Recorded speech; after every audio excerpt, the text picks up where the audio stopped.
Bueno, buenas tardes a Nati, a todos ustedes, y muchas gracias por estar acá, por ponerle la presencia y la energía a este encuentro tan hermoso. Dentro de las actividades que desarrollamos en el marco del proyecto de investigación Despatriarcar la Mirada, siempre tratamos de invitar a una directora, a una fotógrafa, a una realizadora, a una artista que pueda mostrarnos sus materiales y comentarnos sus experiencias. En este caso estamos con Natalia Lavaqué, que fue estudiante de esta cátedra, la Cátedra Pucheta de Dirección de Fotografía, hace muchos años. Y hoy es directora, productora y realizadora. Espera que tengo un CV tuyo que algo quería decir, pero bueno, no sé dónde se me perdió, pero bueno, ahora vos te presentarás mejor. Y vamos a presentar la película La vida dormida, que es su primer largometraje, donde Natalia trabaja con materiales de archivo y, en principio, y una historia familiar que atraviesa el ámbito de lo personal para transformarse en político, que es algo que veníamos hablando, ¿se acuerdan el encuentro pasado con qué es esto de lo personal es político? Bueno, muchas gracias por estar acá y me gustaría que te presentes vos, digas algo. Bueno, muchas gracias, Tita. Estoy un poco nerviosa porque desde que llegué a la FADU como que me generó un montón de imágenes y de recuerdos de esta facultad que la veo bastante igual a cuando me fui, hace como 15 años, no sé, mucho. Menos 10, suelo exagerar un poco. Y me parece muy valiosa esta propuesta que arman y que sea parte también de una cátedra, me parece que está buenísimo. Ya el título es como muy, muy potente y hace pensar un montón de cosas.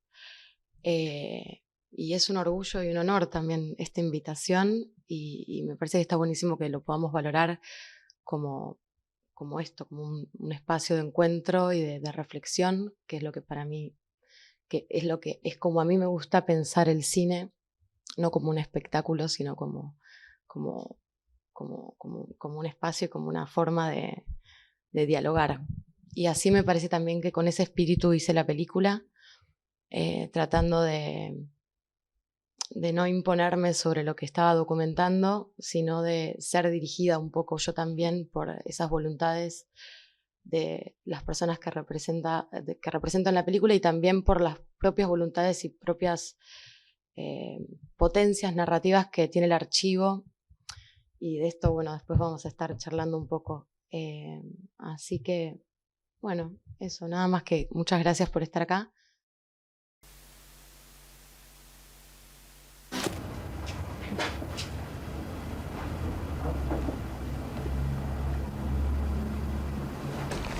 Bueno, nos iremos ahora a la casa de la señora Perón.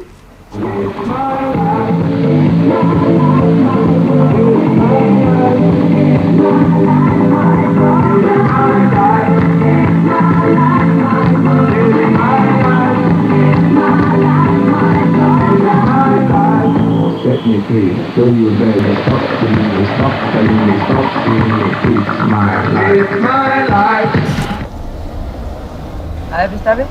No toques hasta que yo termine. Bueno, venimos de charlar un montón de cosas más relajadas con Nati. ¿Por dónde querés que empecemos? ¿Por la cámara? Eso que hablábamos de la cámara. ¿Querés que te haga el listado de preguntas que tengo acá? Sí, puede ser. ¿Querés que hablemos de por qué te quedaste angustiada cada vez que ves la película? Sí, puede ser. No, que cada vez que veo la película la vi como no sé, como cuántas veces, 50 veces seguro, porque todas las veces que proyectábamos en salas la quería ver a propósito para después poder conversar como un poco con la misma, el mismo tono, si se quiere. Hoy entramos más tarde, pero siempre me queda como una sensación como de angustia muy grande. O bueno, no sé si es como una angustia o un estado particular como medio perturbada, como con cierta claustrofobia. Entiendo que probablemente algunos de ustedes también se sientan un poco así.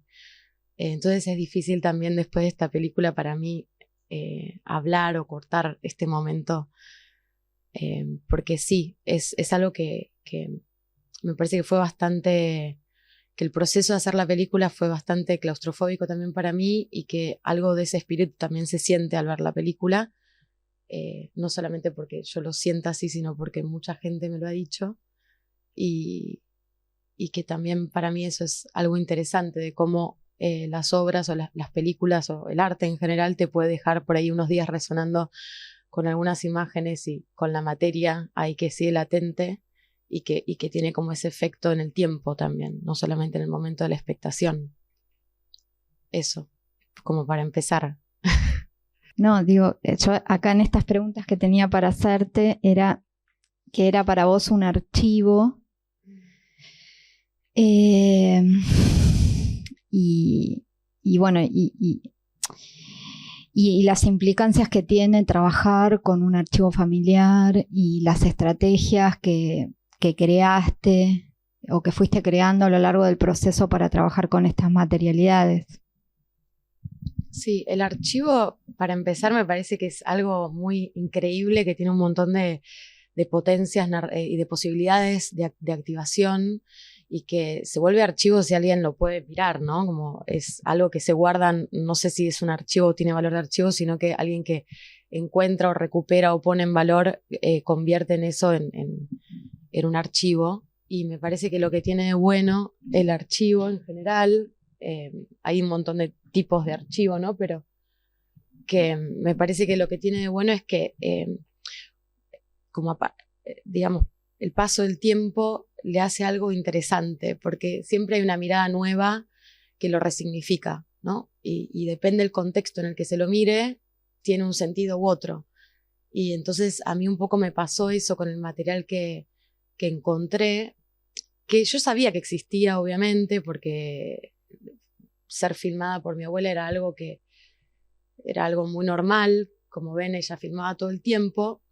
Y en un momento, cuando yo empecé a hacer la película, creo que cuando estaba cursando en la facultad, de hecho la última escena de la película la filmé hace 10 años más o menos, fue la primera escena que filmé.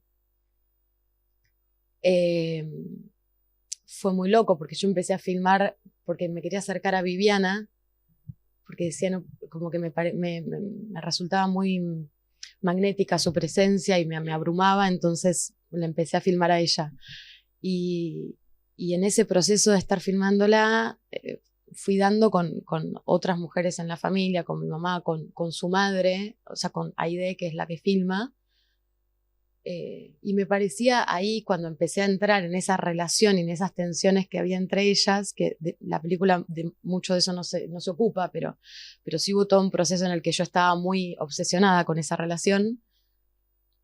Digo, bueno, la empecé a filmar a Aide, y cuando la empiezo a filmar a Aide, después de 10 años de estar filmando a la Viviana, dije, bueno, creo que ahora sí es el momento de abrir esos archivos, porque hasta ese momento sabía que existían, pero no me animaba, había algo como muy sagrado, preciado, no sé, como que yo le tengo mucho respeto a los archivos, como que, o a las imágenes en sí, como a veces no estás preparada para mirar algo, o para ver algo, o para escuchar,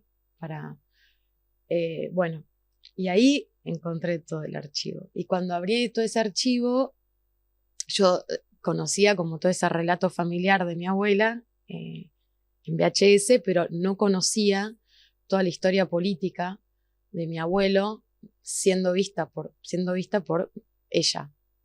Entonces, ahí me pareció algo muy interesante que podía aparecer en la película también como casi como que venía estructurada la película, que tenía que ver con esa esa mujer que estaba viviendo una vida a través de una lente, o a través, ¿no? Como enalteciendo a su marido y también acompañándolo, y que era en definitiva una figura muy relevante, muy, muy importante realmente, me parece, para la vida de él y para la construcción de poder político. O sea, esa mirada, de esa construcción del relato político o familiar, me parecía sumamente valioso para ese momento, y también como con una conciencia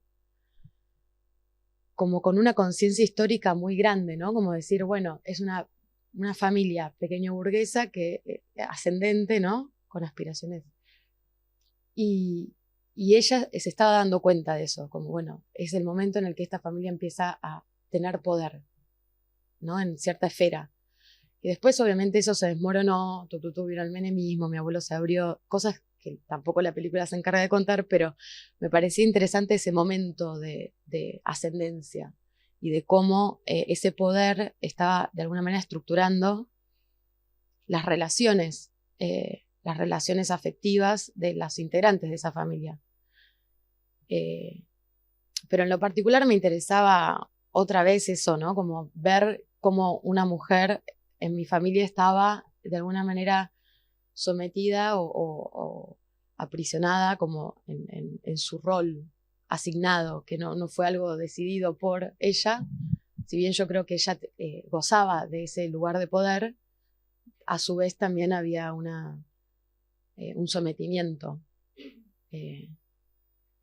que bueno, que es muy difícil para mí, me estoy yendo por las ramas, pero del archivo, la pregunta del archivo, pero sí en esto que me di cuenta del archivo, que es muy difícil encontrar un responsable, ¿no? Como decir, bueno, ¿de quién es la culpa de que esto sea así? Como que no, y la película tampoco trata de pensar eso, pero sí me parece que es como una realidad compleja que lo que viene a decir el archivo también es, bueno, esto que vos estás viendo ahora también estaba sucediendo 30 años atrás y estaba siendo visto también por otra mujer, que era mi abuela.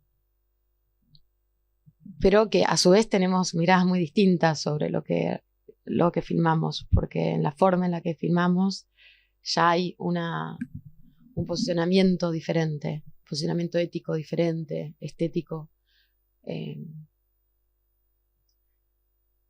Sí, no sé, a mí no se me ocurriría hacerle un zoom a mi pareja diciendo el rey de la selva, o no sé qué dice, el rey de la isla. O capaz que sí, no sé. Capaz que sí, el chiste lo podría hacer. Pero sí, hay algo muy, muy particular también de los archivos que es que están prisioneros de su época también, ¿no? Porque uno mira estos archivos de hace 30 años en el presente y parece ser como, che, esto, o sea, como es tremendo. Una se agarra la cabeza y dice, che, no puede ser que diga con entrega total, una mujer que lo quisiera y lo amara con entrega total y en silencio, ¿no? Como, y en esa época por ahí era algo muy normal hablar así y la gente no se horrorizaba por ver ese tipo de declaraciones. Entonces me parece que hay algo también del archivo re valioso, que es que documentan una forma de pensar, una ideología, un momento histórico. Y bueno, y la peli un poco hace eso, como que cruza esos dos puntos de vista.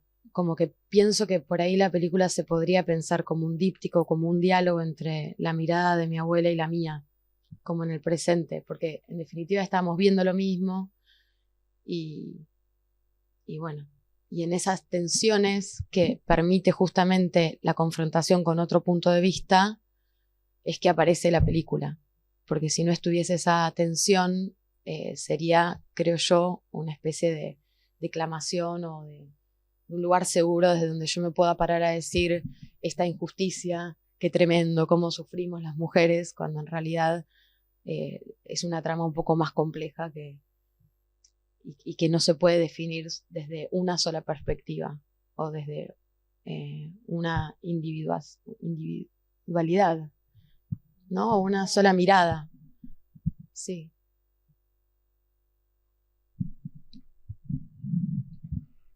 No pensaba en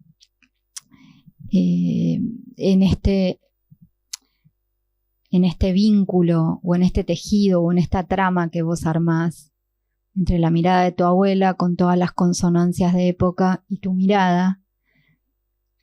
La mirada de tu abuela que no había sido formada en el medio audiovisual y tu mirada formada en el medio audiovisual. Y cómo en la película eso se teje armoniosamente. No sé, hay algo que entre el archivo y lo que vos vas grabando que también es archivo, porque si vos decís que lo fuiste grabando hace 10 años, no como...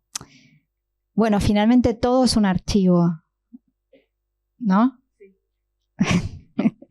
Todo tiene potencia de serlo. Claro, exacto. Entonces, eso me parecía como esas decisiones como estéticas que yo sé que se fueron dando en el proceso, pero que le dan, como vos decías antes o como decíamos cuando tomábamos café, le dan como a las imágenes una entidad no ilustrativa, sino una identidad propia, una identidad, le dan poder a esas imágenes ya por sí mismas. Como dicen algunas críticas de tu película que hablan de esto de que evitaste relato en off y que haber evitado el relato en off, eso le da consonancia a tu película como de una mirada feminista. Igual lo podemos rediscutir.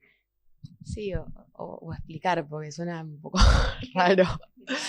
No, voz en off, no feminista, no es tan así, pero sí, pero había algo antes de lo que habías hablado que me parecía interesante. Ah, sí, democratizar las imágenes, que eso me parece algo que me di cuenta también haciendo la película, que es que como yo también soy productora de imágenes, en tanto lo que hago entonces tiene valor de archivo, y en la película también pensé desde esa lógica, que mis imágenes, mis propias imágenes eran un archivo de lo que a mí me estaba pasando y de cómo estaba atravesando todas estas preguntas que me hacía al hacerla. Entonces, pensar que todos los materiales son archivos me permitía de alguna manera pensar justamente o darle valor justamente al sujeto, a la sujeta o el sujeto que está detrás de cámara, que es algo que para mí la película que buscamos un montón con la montajista Anita Remón, que es una gran montajista de documentales, hizo como 30 películas, si la pueden googlear es muy buena ella, bueno, o ver sus películas. Y ella trabajó mucho tiempo con archivo también y pensamos mucho en esto de cómo darle una entidad, una autonomía narrativa a los materiales, sin necesidad de tener que intervenir sobre ellos de una manera tan directa, es decir, lo que hacíamos, o mentirosa si se quiere, porque las escenas las armábamos con mucha conciencia de cuando el corte de la imagen, o sea, dónde estaba el corte de imagen tenía que también estar el corte de sonido. Algo así como decir, como confiar en esa realidad de la imagen y como en esa potencia que ya traen en sí mismas sin querer domesticarlas para una intención en la película. Obviamente que hay una manipulación en el montaje, porque siempre el montaje es manipulación y todo lo que ya sabemos, pero nos parecía que era como más la experiencia de poder entrar a la película a través del punto de vista de Aidé, era como mucho más potente que hablar sobre esas imágenes diciendo Aidé piensa tal cosa sobre esta realidad, ¿no? Como algo así como no volver o no pecar de ilustrativas a la hora de poner una imagen y cómo pensar que un archivo o una escena pueden realmente narrar por sus propios medios y por su propia materia. Entonces eso ya convertía a todos los materiales como si fuese lo mismo en realidad, o sea, era lo mismo, eran planos que nos servían para construir escenas que teníamos en cuenta desde dónde y quién había estado filmando. Entonces, de esa manera, el personaje de Aidé se construye a sí mismo sin necesidad de que yo venga a decir ella es mi abuela, sino que ella misma se presenta en esa primera escena donde se filma a sí misma frente a un espejo y ya ahí te das cuenta que es una película hecha por una mujer. Y bueno, después hay una deriva o una herencia que yo tomo, ¿no? Que la película hace ese pasaje de punto de vista y que a su vez también podríamos hablar algo muy cortito sobre la estructura, que es que ahí en la película está pensada como una estructura por personajes, entonces empieza con Aide, sigue con Viviana, pasa a Agustina, pasa a Virginia, mi madre, y vuelve a Viviana. Y es como que esa estructura me permitía pensar o reflexionar sobre la realidad que estábamos viviendo como mujeres en esta familia atravesada por lo político, pero no siguiéndome en un solo caso, porque me parecía interesante poder verlo como una especie de bitácora o de algo común que estaba ahí como latente en todas, y que eso me parecía muy fuerte, porque es como que lo que sí sentía cuando hacía la película tenía que ver con todo lo que habíamos heredado como parte de esa familia y qué hacer con todo eso que uno hereda, ¿no? Como qué hacer, porque uno no elige dónde nace y bueno, y de golpe te tocó esta familia en este momento particular. Y todo eso te estructura de una manera muy fuerte y hay cosas de las que no tenés tanta claridad, como por ejemplo qué es el peronismo. En mi caso, para mí el peronismo era, no sé, la derecha conservadora. Entonces no entendía cuando a mí había algo en eso que no me cerraba. Entonces cuando veía las imágenes de archivo decía, ahora entiendo porque hay algo del peronismo que no me cierra. Y es esto, porque el peronismo que yo conocía del peronismo de la calle era totalmente distinto. Y esa tensión también es algo con lo que una no sabe qué hacer, porque ahí está en el archivo. O sea, eso no miente, digamos. Y es como, bueno, ¿qué es esta herencia? ¿Qué hacemos? Porque esto molesta, pero y de golpe vos encontrás la prueba, ¿no? Es como algo así, como que dices, bueno, acá hay algo.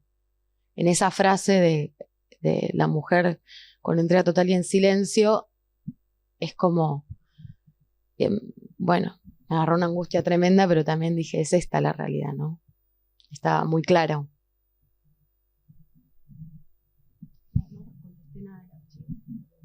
No, sí, hablamos del archivo.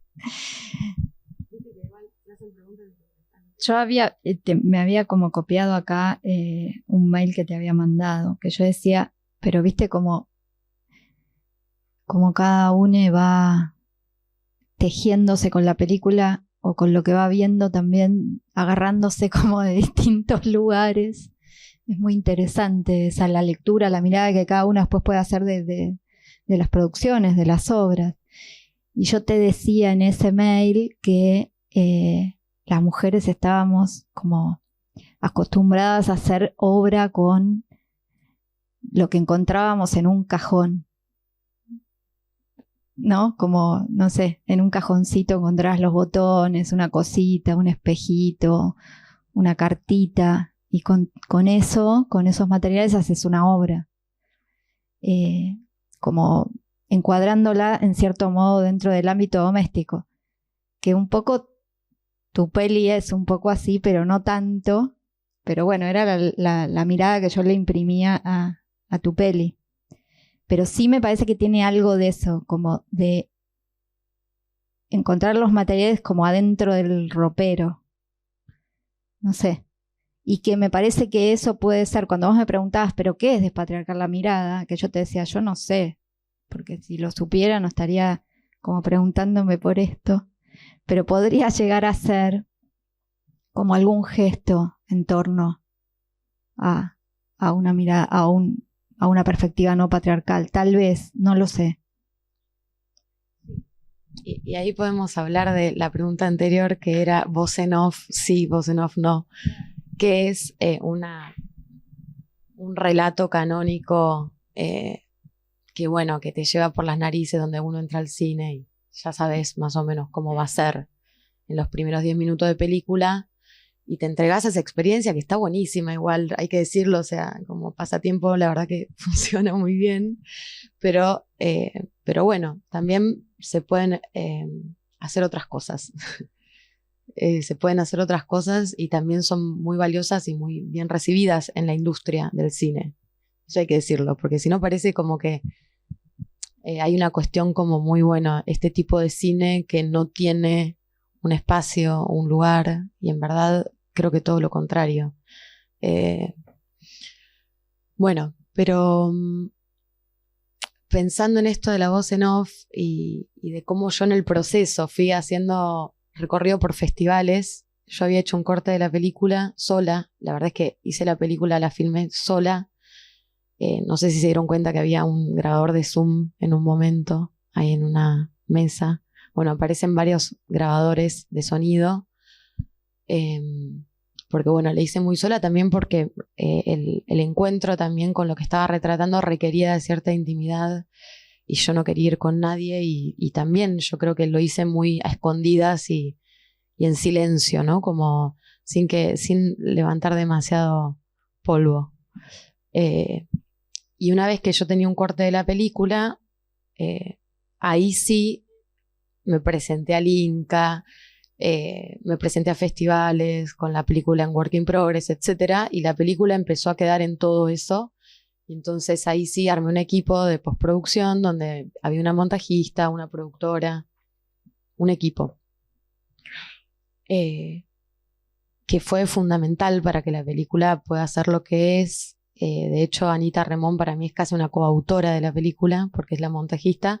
Y si bien yo había hecho un corte, ella me ayudó a tomar algunas decisiones muy fundamentales como esta que les contaba, de que cuando aparece un archivo, la imagen y el sonido tienen que estar en sincro y corta el archivo y corta la imagen, o sea, corta la imagen y corta el sonido también.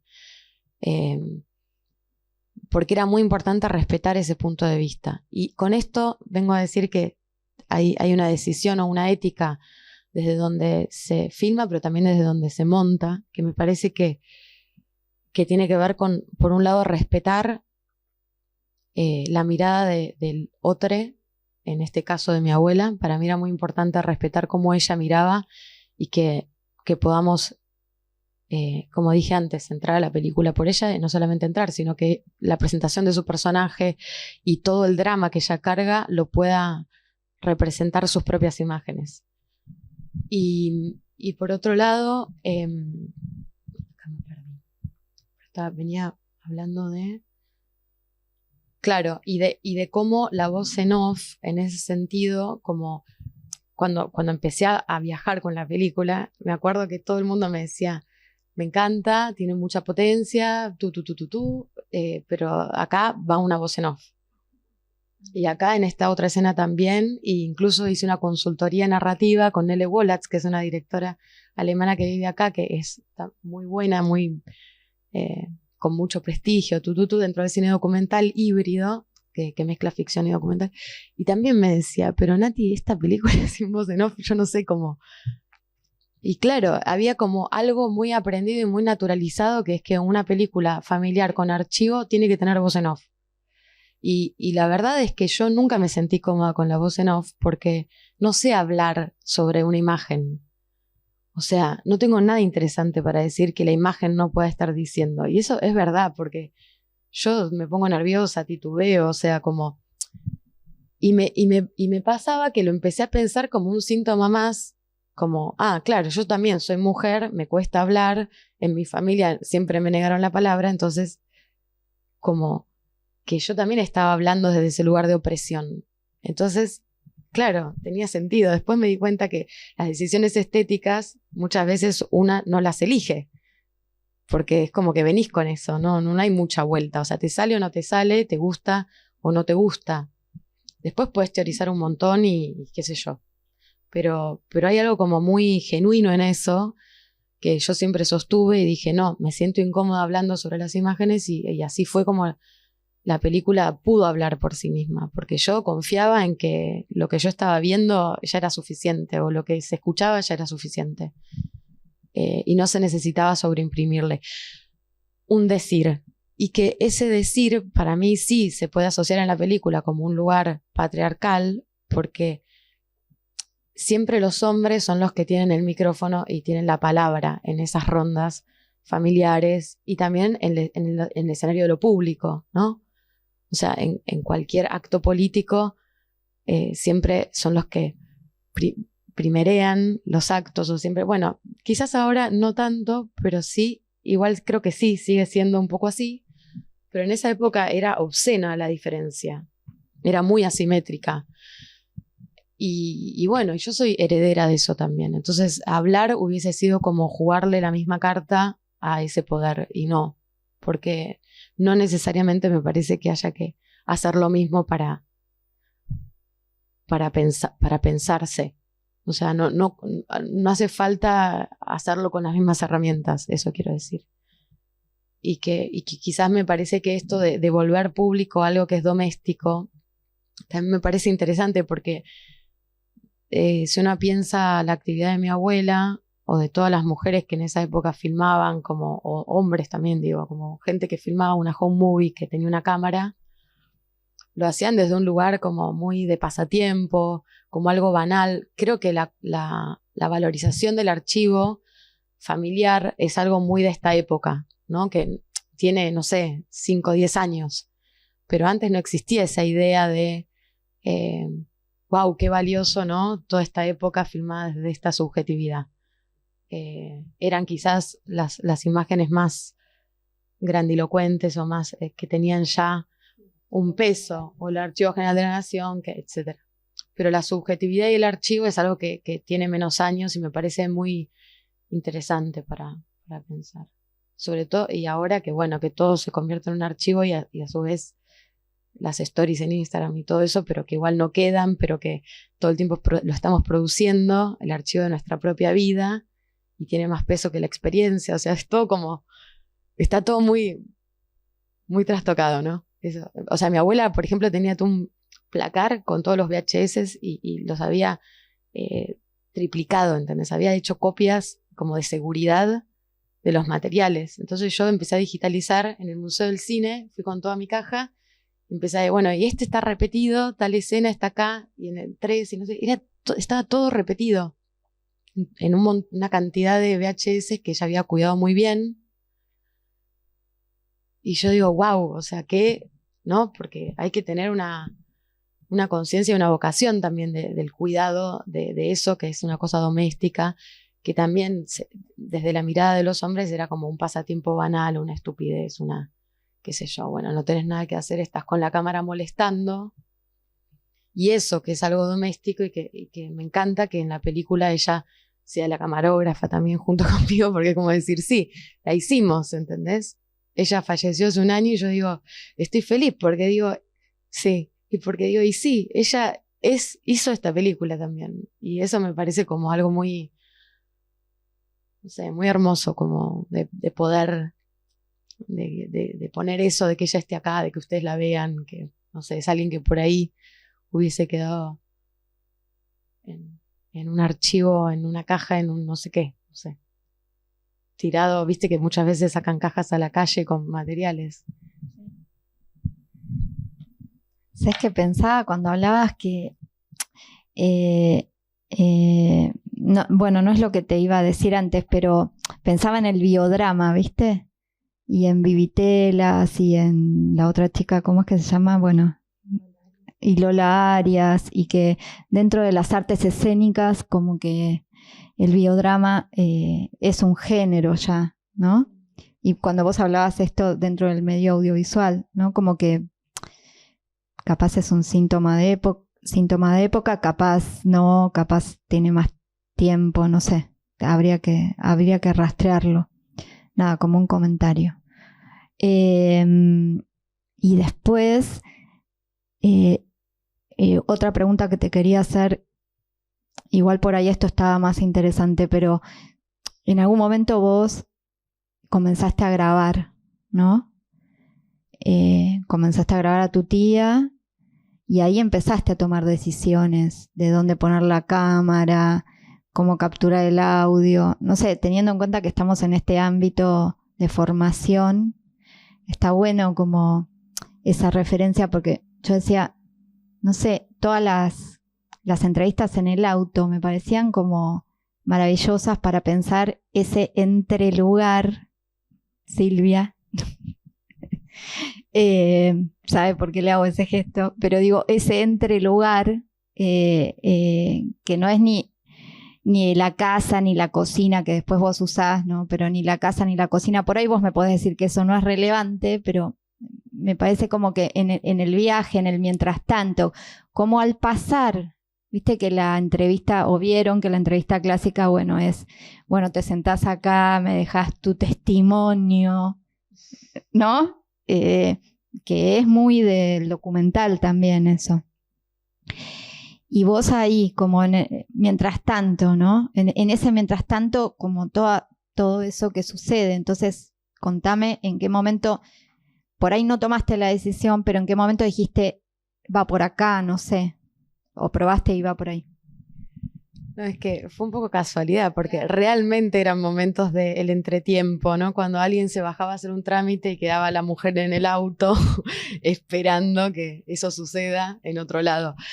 Pero sí, creo que la película está muy hecha de esos entretiempos, que no es el momento del asado donde, bueno, sí hay una escena, pero también eso se pone en tensión, ¿no? Como son momentos en los que no están los hombres acechando, no sé cómo, no están cerca gobernando los tiempos de lo que se esté dando.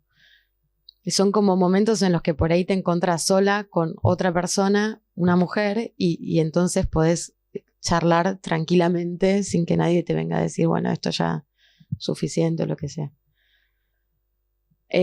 Pero también sí pasó como que son momentos justo en el auto, se dio con mi mamá, pero también con Vivi, porque andamos mucho en auto, yendo de un lado para el otro, y es cierto que a mí igual me interesaba algo del auto como lugar de la entrevista, porque era como un lugar cerrado, como una cápsula, porque el auto también, en la escena en la que van a lavar el auto mi hermana, es como que ella está metida en una cápsula, ¿no? Con todo ese agua que le cae alrededor, pero no la moja, y es como que ella está ahí, que está a punto de llorar, pero no lo hace, y es todo como que está contenido.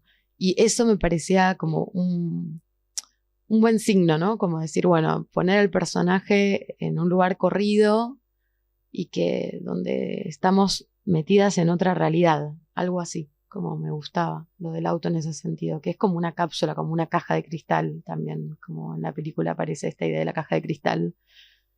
Y sí, lo había pensado. Es algo que puse en la carpeta del Inca y todo, pero fue muy de casualidad, o sea, cómo se dio. Porque en realidad no decidí nada en relación a las locaciones, como que... Y eso también me parece interesante a pensar en relación al documental, que es que aparece la escena, no es que uno puede decir, bueno, voy a filmar tal cosa y entonces pongo una fecha, los personajes son tales, la locación tal. Obviamente eso puede suceder, pero digamos que hay para mí algo que aparece como escena en el documental que tiene mucho que ver con la confrontación de dos voluntades, ¿no? Que es por un lado la cámara o la dirección y por el otro lo que una está retratando. Y en general eso que uno retrata no lo gobierna porque esa persona puede tener un mal día o sentirse, no sé, de mil formas. Y era muy interesante porque en un momento ya empecé a sentir que yo no estaba haciendo absolutamente nada más que esperar y esperar a que la otra persona active algo. Y eso entonces era, bueno, voy con la cámara colgada y cuando siento que está por pasar algo, la prendo y me pongo a filmar. Y entonces esa fue la forma de hacer la película y de acercarme desde la cámara a los personajes, sobre todo en esos momentos de intimidad muy, muy grandes, como por ejemplo el de Viviana cuando está en la cama y dice que está muy angustiada y triste y enojada con la vida, porque antes era feliz, y ese momento yo le estaba llevando una sopa porque estaba parando en lo de mi madre y dije, bueno, le voy a llevar algo de comer, y empezó a hablar, y entonces yo empecé a filmar porque tenía justo la cámara, pero no tenía el sonido, por ejemplo. y casi todas las escenas fueron un poco así. Con mi hermana Agustina también. Le fui a llevar el desayuno y estaba en ese estado, y entonces le dije, ¿te puedo filmar? Y me dijo, sí. Empezamos a filmar y había algo que se armaba también de que el dispositivo cámara habilitaba de alguna manera a que ellas pudiesen decir cosas que de otra manera no dirían. Entonces eso fue muy loco, porque la película realmente se empezó a transformar en algo que para mí tenía un valor importante, porque estaba generando como algo en la realidad que, o por lo menos una cierta información que yo no tenía y que no iba a tener de otra forma, o cierta forma, un encuentro posible, digamos, que era mediante la cámara, y que si yo iba sola a charlar con esa persona, capaz que no pasaba. Y eso me parecía muy fuerte, porque ya me estaba sintiendo con una responsabilidad también para con ellas, como si ellas me estuviesen pidiendo a mí, filmame, como Vivi cuando está en el auto que se está durmiendo y dice, por el poder de la cámara. No sé si escucharon esa parte, pero empieza la escena, ella dice, por el poder de la cámara, y se pone a hablar.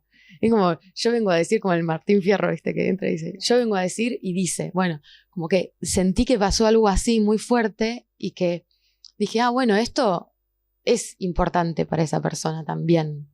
Entonces ahí hay como que se genera como una especie de contrato con ellas que era como muy vital y muy, como que era la fuerza que yo necesitaba también para hacerla, porque como les conté, estaba muy sola haciéndola, entonces no tenía como un lugar para descansar, ni charlar con alguien. Después sí, en el montaje sí, pero en ese momento era muy, muy difícil. Y me parece que sí, que la película tiene como esta cosa medio de cine directo, ¿no? Como esa tradición del cine directo documental de los años 70. Vieron, no sé si se escucharon hablar o lo estudiaron, que es como cuando aparecieron las Bolex, las 16 milímetros que filmaban la realidad, sabiendo que después en montaje iban a poder armar una escena, ¿no? Entonces filmaban un poco, pero no estaban dirigiendo la escena, en el sentido de que la realidad estaba sucediendo y ellos simplemente, digo ellos porque eran los hermanos Wesley, que eran los más famosos, y referentes mujeres de cine directo todavía no conozco, debe haber. Nada, y un poco era eso, era como estar con la cámara esperando a que suceda ese encuentro. Y también me parece que, como Lee dice algo muy interesante, el teórico francés, no sé si lo estudiaron o les pasaron textos en estética o algo así, yo creo haberlo estudiado. Jean Comolli, ¿no? Sí. Bueno, uno de los cahiers du cinéma, que habla de que el documental es posible gracias a la confrontación de dos voluntades, y que me parece muy interesante de cómo una imagen es por esa tensión justamente de poder entre quien filma y quien es filmado, porque no existe una imagen que, o sea, no existe, no digo, puede haber, pero me parece que hay una ética ahí documental que está bueno como para pensar y para, digamos, que todo es posible mientras exista una relación con un otro, que no es como yo te voy a filmar a vos, sino yo estoy filmando, la cámara está acá, pero somos dos personas y hay un vínculo y hay una relación, y la imagen es el resultado de eso, la escena es el resultado de esa tensión. O sea, muy diferente a como pensar quizás el cine observacional, que tiene una distancia, que se dedica simplemente a poner una cámara casi observacional. Sí, pretende ser objetivo. Claro, pretende ser objetivo. Y bueno, y también yo creo que en eso la película está diciendo un montón, porque hay alguien detrás de cámara que está diciendo, no es que necesariamente hay que decir con la palabra, ¿no? Eso.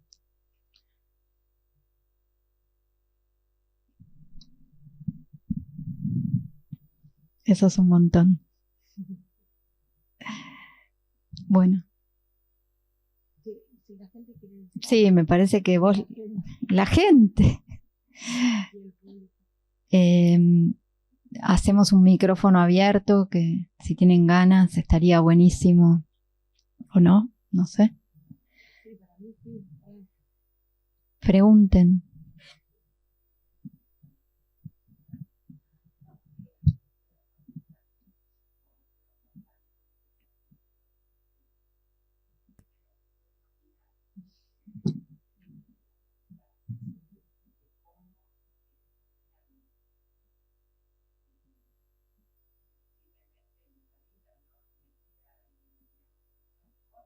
Sí, todavía me cuesta. Hice la película y ahora soy otra, y no. O sea, sí, soy otra, pero la angustia igual es... Gracias, sí. Es el arte, ¿no? Sí.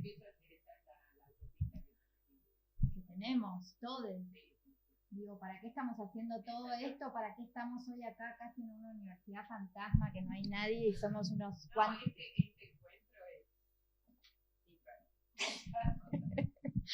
Bueno.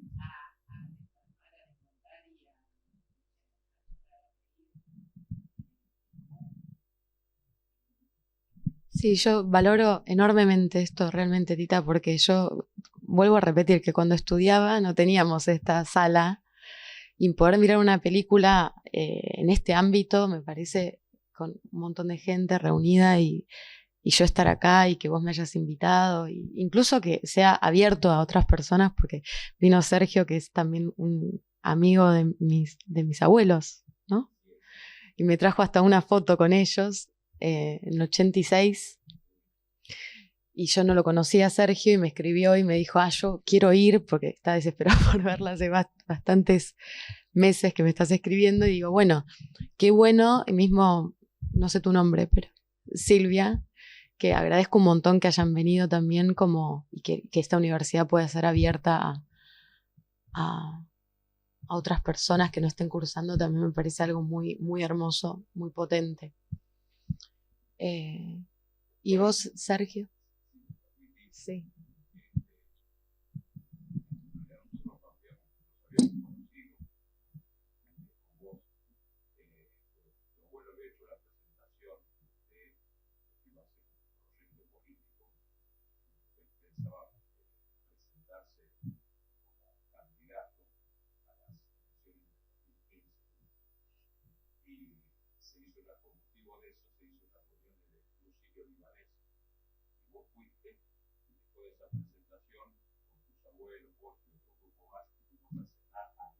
Sí, me acuerdo. Sí. Pero yo estaba filmando, ¿no? Ah. Pero sí, me acuerdo de esa fecha. Igual sí estaba filmando, ahora me acuerdo. Que era un salón, sí, que tenía... sí, en el Club Sirio Libanés. Sí.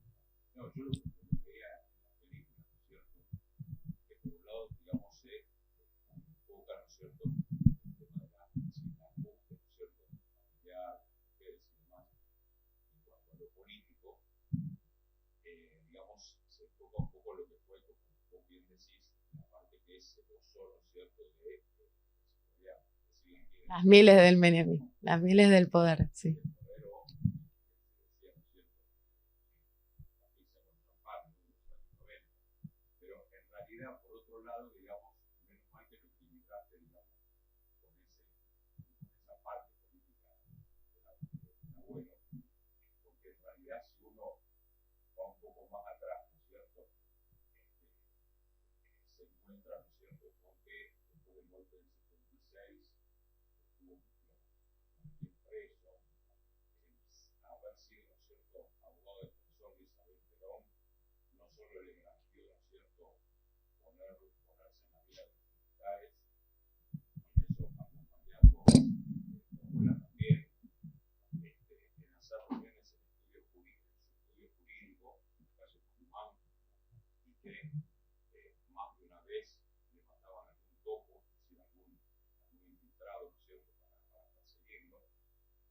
Respecto al menemismo, hay que decir que él solamente, digamos, participó los 3 años y cuando señaló, ¿no es cierto?, se juntó directamente con Cavallo dentro del gabinete y señaló el camino errado que se estaba tomando una política económica, se fue. Sí, algo de lo que la película tampoco se ocupa de contar, porque para mí, y es cierto, y yo realmente lo valoro mucho como persona, como político también, digo, como más allá de mis diferencias ideológicas. Pero me parece que es un tipo leal, íntegro, como dentro de su... por más de que la película por ahí en esas escenas con Menem y tal, como que uno podés pensar un poco, bueno, transaste un poco con el poder, y es cierto, y creo que la política, yo creo, se trata un poco de eso, porque no creo que haya político no corrompido por este sistema, porque el sistema está mal, entonces es muy difícil hacer política sin corromperse un poco. Pero no justifico igualmente su lineamiento o su postura ideológica respecto a la figura de Isabel Perón, por ejemplo.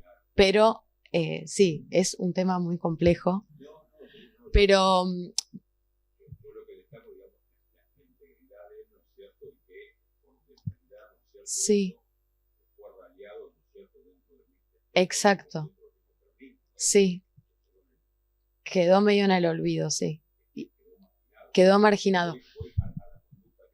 Sí, sí, sí, sí, totalmente. Sí, y me parece que también yo valoro un montón, porque esta película que hice, en definitiva, la hice gracias a que él me cedió legalmente el derecho de esas imágenes, porque si yo no tenía ese aval no podría haber hecho la película, y realmente fueron varios intentos que tuve con él, que él me decía que no, yo lo filmaba y él se rehusaba a que yo lo filme, y pasaron un par de situaciones un poco tensas durante 15 años que hice la peli, 10 años, no sé. Y en un momento creo que se cansó de decirme que no, y yo le dije, bueno, la película igual es esto, y me dijo, bueno, me parece bien, estás en todo tu derecho de poder dar tu opinión respecto de esta realidad, y yo, como buen político, me parece del siglo XX, ¿no? Porque tiene como esa cosa como de ese tipo de político clásico, como que con esa construcción clásica de la política que es como decir, no me arrepiento de nada de lo que hice, y todo lo que vos exponés no me compromete legalmente. Esa fue su respuesta. Como si no me compromete legalmente, vos podés hacer uso de todo este material. Y me pareció muy fuerte porque ahí hay una distancia de paradigma también ideológica en relación a lo público y a lo político, a cómo pensar lo político, que justamente posibilita que la película esta exista, porque yo me estoy parando desde un lugar en el que justamente pienso, como decía Tita, que lo personal es político también. Entonces, al poner el foco en esa dinámica de relaciones, dejando de lado o poniéndolo en un segundo lugar, quizás también la real política, o sea, como realmente la política en mayúscula, o el gran relato, bueno, creo que la película también se encarga de ponerlo en... Como yo podría haber hecho realmente una película sobre mi abuelo que empiece en el minuto 0 y termine en el minuto, ¿no?, 74, porque tenía mucho material de él y realmente era muy efectista, porque fue a almorzar con Mirta Legrand, porque hizo candidatura en el 2001, en el 2002 también,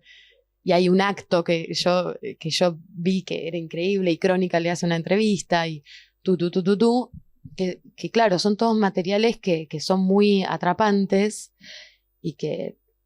pero que bueno, que no era la película que quería hacer. Justamente eso hubiese sido quizás seguir dándole espacio a esa importancia, ¿no? De decir, bueno, ¿dónde está lo que hay que poner en juego hoy? Porque no sé si es la política en mayúscula. Porque la política en mayúscula para mí hoy, bueno, igual yo me estoy metiendo en temas que ni idea, pero que a mí me queda grande igual la política en mayúscula, creo que a todos, porque en esta democracia la verdad es que no sé qué participación tenemos. No, pero esto no es la política en mayúscula. Pero para vos, para ustedes esto es la política en mayúscula, ¿no? Esto es... Pero esto es político, obviamente. No, obviamente, esto es político y sí. Que lo estamos trabajando. Digo, me parece ahí, no estás viendo lo que, bueno, es muy difícil ver. No, lo estoy viendo. Justamente lo que estoy diciendo es que hay una diferencia justamente entre cómo pensar lo político y dónde se pueden generar preguntas y pensamiento realmente que pueda modificar algo, aunque sea en nuestra percepción. En una aula, en cada lugar donde uno va, vas militando. O sea, eso es. Esta es la militancia, no el bombo. El bombo también, no sé, digo, el 3 de junio también, porque también estamos en las calles. Pero digo, me parece que la militancia es esta reflexión desde otros lugares. Y también tomando el micrófono, y también tomando la palabra, y también tomando la cámara, y también, eso que decíamos hoy, y también. O sea, desde lo pequeño, desde abrir el cajón y hacer una obra con lo que tenés guardado en el cajón, hasta venir y hasta ir al Festival de Berlín con tu película. Vos.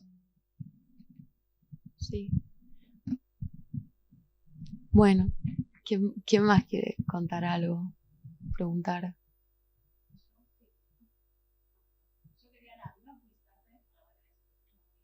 Gracias.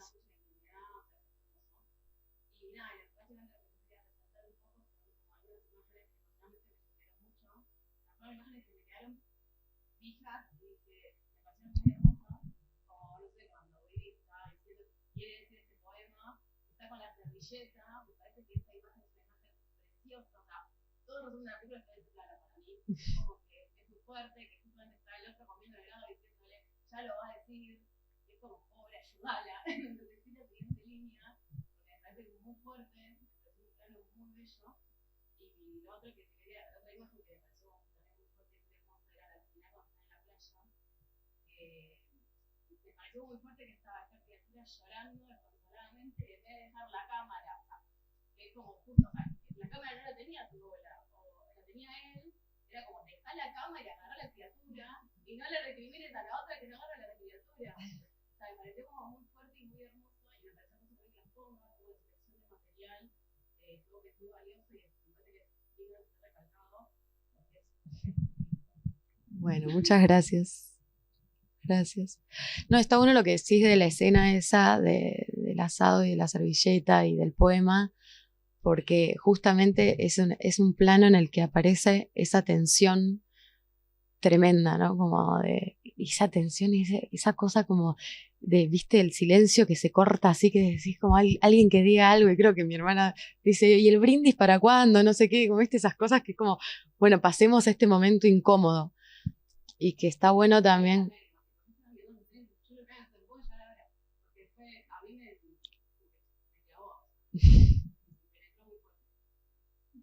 Bueno, lo siento y me alegro a la vez.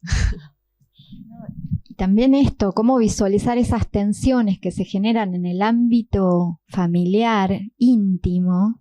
Algo de eso dije el miércoles pasado, algo hablamos sobre eso que está tan naturalizado que puede llegar a ser, bueno, acá está todo bien, acá nos queremos todos, acá no opera el sistema de poder patriarcal. Y es donde más, claro, pero no, bueno, pero digo, no, porque siempre es, bueno, no, el patriarcado opera en el ámbito público, no cobras lo mismo que los varones, o nunca vas a tener el cargo, que eso también. Pero digo, ahí, y vos en todo eso, en toda esa materialidad, tu archivo o el archivo de tu abuela, que ya no importa, porque ya se mezcla todo en el mismo budín,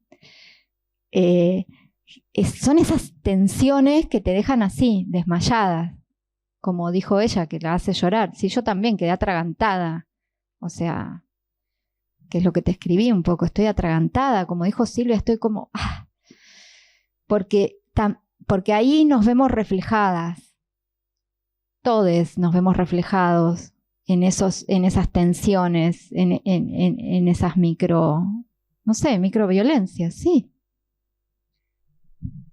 Sí, total. Y también quiero decir algo de esta universidad, porque cuando yo estudié, no sé cómo está ahora la cosa, pero cuando yo estudié, solo dirigían los hombres y las chicas hacíamos producción, arte, bueno, lo que ya se sabe. Espero que no siga pasando, porque me parece realmente terrible. A mí me marcó muchísimo al punto en el que yo creía que no me daba para dirigir. Y recién cuando pude hacer esta película dije, volví a algo público. Esto, es decir, bueno, me tengo que ir al cajón de mi abuela, no sé. Igual yo confiaba en mis imágenes, pero viste cuando decís, igual le hice sola, igual tenía un novio en ese momento que también había estudiado en la FADU y me decía, viste, todo el tiempo me corregía para dónde tenía que ir la película. Era como, no. Y así, nada, es que es tremendo. Y me parece que también, no sé, la pude hacer porque ya no aguantás más porque por eso, por decantación, no es un deseo, digamos, como, voy a hacer una película sobre esto, no es que te nace como decisión, sino que es realmente, no aguanto más esta realidad en donde estoy todo el tiempo ninguneada por todos estos machos. Y me pasaba también en relación a mi profesión, porque yo empecé a trabajar de muy joven, por suerte, en el ámbito audiovisual y vivía un montón de discriminación por ser mujer y porque era rubia y tenía ojos celestes también, digo, como que había una discriminación ahí. Pero es medio fuerte decirlo, pero me pasaba. Como no, si vos no sos la actriz del programa, como que así me pasaba, me pasó durante mucho tiempo y bueno, y es una cosa realmente que tenemos que deconstruir entre todas y todos porque no sé cómo está la situación ahora, pero realmente los profesores elegían siempre los proyectos de los varones, siempre era más fácil si sos varón también explicar un proyecto porque tenés más armas y porque desde el vamos te dicen vos tenés la posta. Entonces, qué difícil es poder explicar un proyecto, escribir un guión. Yo nunca pude escribir un guión y mis formas de hacer no tuvieron nada que ver con lo que aprendí en la facultad. Sin embargo, la facultad la amo, la admiro, me encanta la experiencia porque realmente pude aprender un montón de cosas que después, con las que pude dialogar para hacer totalmente lo contrario, pero por lo menos me sirvió para entender por dónde iba la mano y tener un punto de anclaje. Pero digo, como hay muchas formas de producir películas y me parece que está bueno que eso también se sepa en esta universidad, que no es que se necesita un gran equipo, un gran presupuesto, que las películas también hablan por la forma en la que son producidas, sobre todo por la forma en la que son producidas, porque esta película no hubiese podido existir si yo tenía todo un equipo y una guita asegurada y bla, bla, bla, bla, bla. Entonces son películas muy chiquitas, pero que realmente si se hacen desde el corazón y con entrega, me parece que son valiosas y que también se venden en Netflix. Digo, porque no, tampoco por esto digo, como no cerrarnos en las posibilidades también de las plataformas y la industria y todo eso, porque si no terminan ocupando esos espacios de poder las películas que tienen como unas bases más sólidas de producción, pero que por ahí no tienen cosas demasiado interesantes que decir o no sé. Digo, eso me parece muy valioso también para pensar.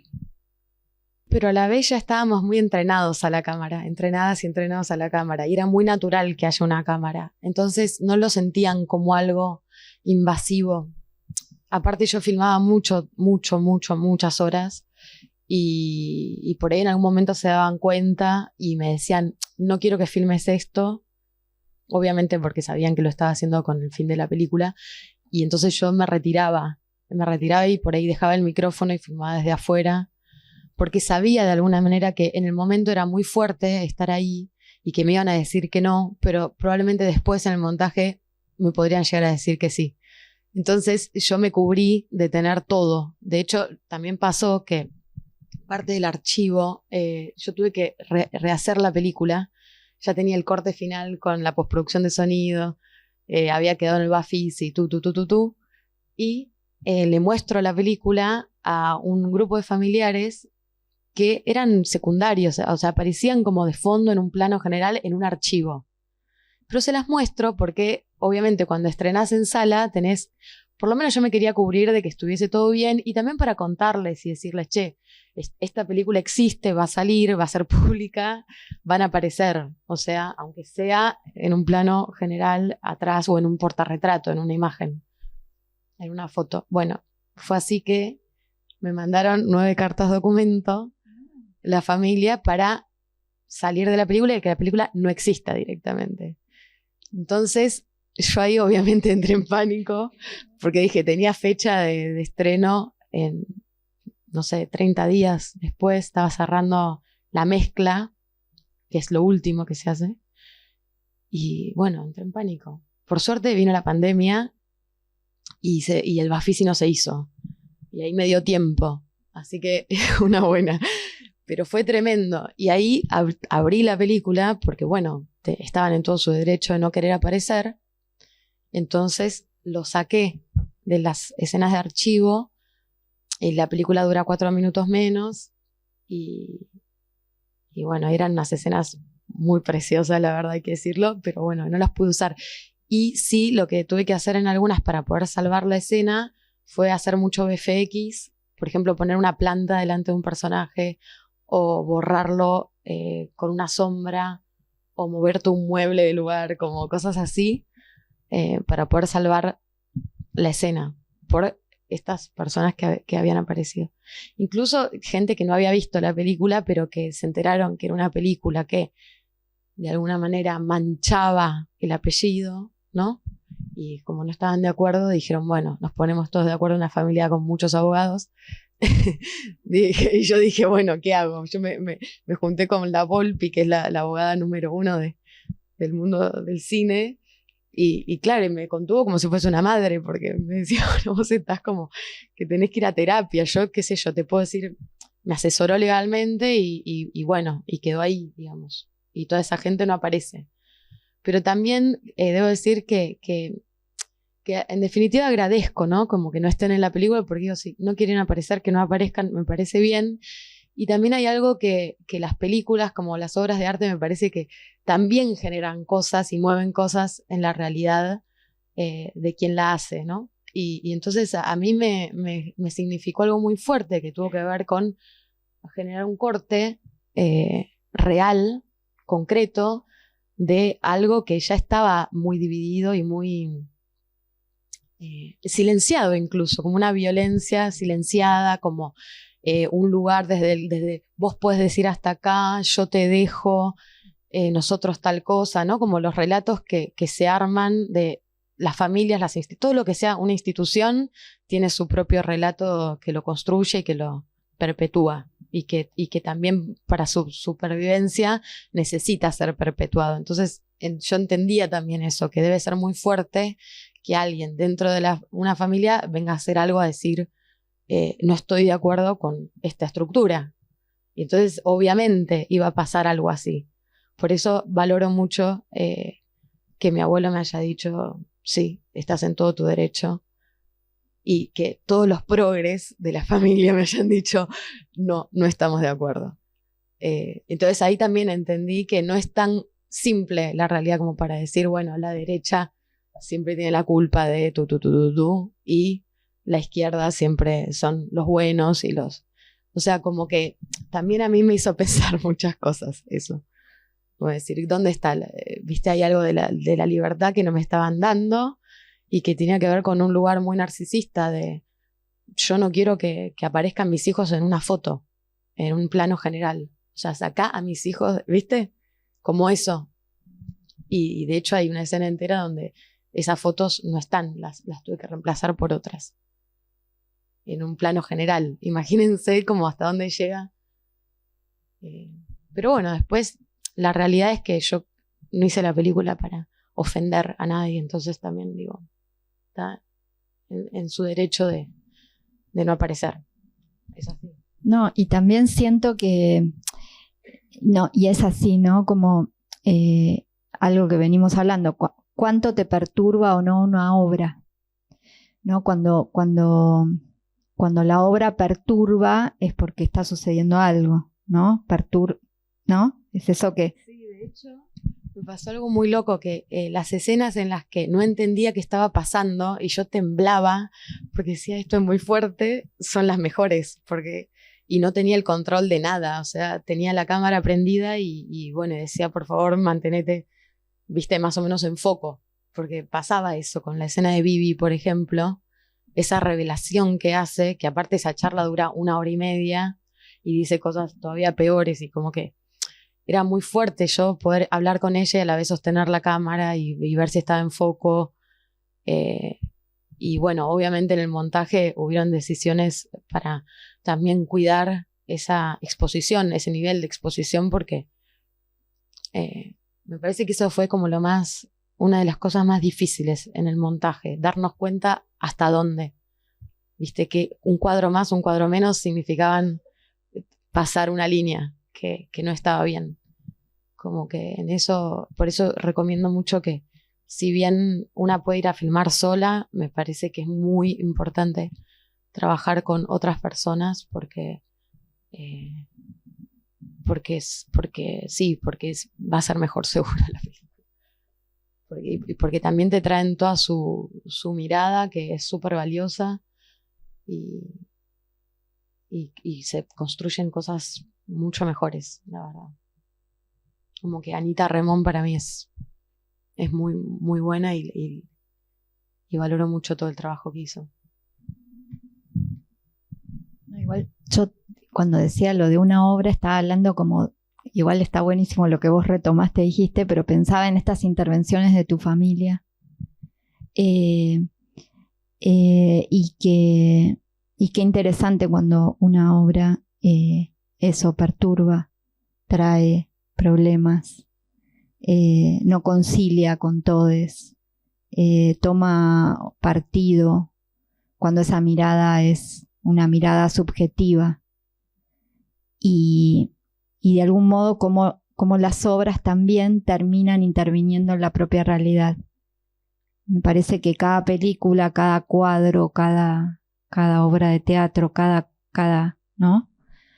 gesto que se produce o que vamos produciendo también va de alguna manera interviniendo en la realidad y para volver, no para que lo discutamos, pero digo esto que decíamos antes, que vos decías de la macropolítica y cómo también desde las obras se interviene en la realidad, o sea, se realizan intervenciones políticas sobre la realidad.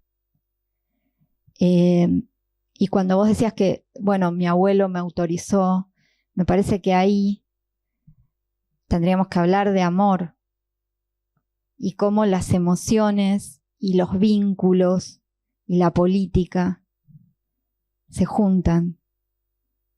Y no, esto es la política, esa cosa que está allá, que no sabemos, ¿no? El cuadro de Eva, sino cómo te atravesó Eva.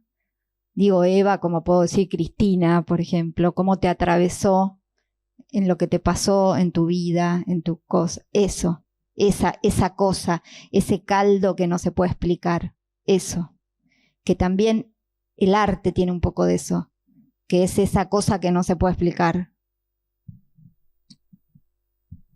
Sí. No tengo mucho más para decir.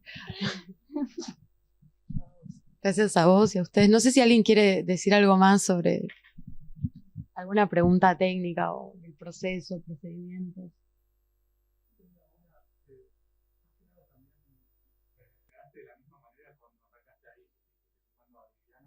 Sí, empiezo por la segunda, que es más fácil. No, fui construyendo ese punto de vista, no fue algo tan dado. Al principio la película era un poco más observacional, cuando empecé a filmar estaba más distante y plantaba la cámara en un trípode, o sea, con un encuadre que me interesaba y dejaba que sucediera. Y después ya empecé a meterme un poco más con la cámara y ya al final del proceso de hacer la película tenía muy claro cómo filmarla. Porque, por ejemplo, la escena en la que Aide y Juan están en el acto de pensamiento peronista, hay un acto, ¿vieron? En la casa de San Juan, donde esa escena fue la última que filmé ya cuando estábamos montando el corte con la montajista y dijimos, falta una escena de Aidé donde se la vea, viste, como que yo dije, quiero filmarla a ella.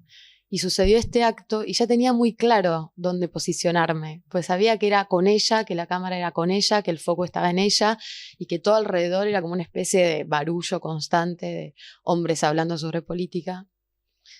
Y fue muy clara esa escena, para mí está muy bien construida desde la puesta en escena. Y eso es porque yo ya tenía una maduración, una claridad de lo que era la película, que en su comienzo no tenía, porque no sabía bien lo que estaba haciendo. Realmente era una intuición de, bueno, quiero filmar esto.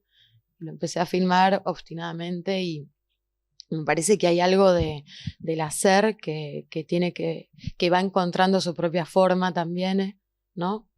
Y que no es que es algo que vos ya sabes de entrada, porque si no, no haces la película. Para mí, hacer una película tiene que ver con descubrir una forma nueva, si no, sería como repetir algo que también se puede hacer, y de hecho ahora estoy haciendo una película por encargo donde me siento muy libre y muy segura porque ya sé cómo funciona, entonces voy, filmo, hago tal puesta, la picheo, digo, como estoy frente a una mesa con productores y les digo cómo hay que hacerla y la hago y la ejecuto. Pero es muy distinto para mí hacer eso que hacer realmente una película donde se me está jugando algo a mí, que eso es lo que a mí me interesa, lo otro lo hago por plata. Entonces saber diferenciar, igual lo disfruto un montón, lo otro, pero hay que decir que de hecho esta película no es que la disfruté, ¿me entendés? Como la pasé mal, pero bueno, era como una necesidad. Es muy loco. Pero bueno, en un momento igual empecé a disfrutar ya en la curva final de montaje, y cuando hice toda la postpro de sonido me volví loca y iba todo el tiempo ahí y pedía cambiar cositas y no sé qué, y me divertía muchísimo y la pasé muy bien realmente y estaba muy feliz, como nunca antes en mi vida, real. Pero fue ese momento, digamos, ya de cuando ya estaba cerrando. Y la otra pregunta... Sí, en realidad del primer cordón familiar, que son mi papá, mi mamá, mis hermanas, mi abuela y mi abuelo, y mi tía Vivi, que eso es la película. Mis hermanas igual no aparecen, pero sí me acompañaron en el proceso. Estábamos todos sabiendo que estábamos haciendo una película. Pero sí mi abuelo de vez en cuando, viste, tiraba como, déjate de joder con la cámara, como apaga eso, basta. Y esto no puede salir y esto tal cosa. De hecho, igual él estaba ejerciendo como abogado en ese momento y tenía causas abiertas y por ahí igual siempre se cuidó mucho de lo que decía. Es un político, sabe perfectamente qué es lo que se puede decir o no. Pero me parece que esa insistencia, no tengo una respuesta, me parece que es como te surge. Digo, sí, vos tenés esta verdad, yo tengo también una otra verdad y si no la expreso, qué sé yo, no sé, me quedo esperando a que venga, no sé, un ángel, como le pasa un poco a mi hermana, como esa cosa mística, viste, de la espera de que algo se arme en una realidad paralela, y no, esta es la realidad, como que está acá y tenemos esto. Entonces me parece que la insistencia pasa por ahí. O sea, o la sentís o no. También hay muchas películas que empecé que no las terminé y también tienen que ver con que no eran demasiado o lo suficientemente fuertes o buenas. Y me parece que está bueno también darse cuenta de cuando no hace falta continuar y cuando realmente un proyecto te mueve a tal punto de que lo vas a hacer cueste lo que cueste, ¿no? Entre comillas, cueste lo que cueste, porque no, tampoco vas a matar a alguien, pero sí, como yo sentía que había algo que era verdadero y que estaba bien que exista. O sea, como eso ya es suficiente. Y más si hay voluntades otras que te ayudan, que también quieren que eso exista, como el caso de mi hermana, de mi tía Viviana, de mi mamá incluso. Sí.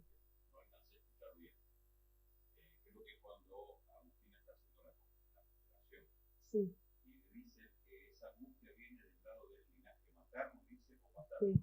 Materno. Sí. No, le dice, está muy angustiada y es angustia vieja, no es de ahora. No, viene el linaje paterno, pero es como si ellos tuviesen la culpa de todo, le dice, pero en realidad hay un linaje materno que no comunica. Eso dice. Claro, es como, ¿cómo le dan vuelta a lo paterno, ¿no? A los hombres y no sé qué, como, ¿y nosotras qué? Como que un poco la escena pone... No sabía si había escuchado bien el diálogo. Sí, era... El linaje materno no comunica. Sí. Parece una de Lynch, tipo un... ¿no? Como un mensaje que sale de un...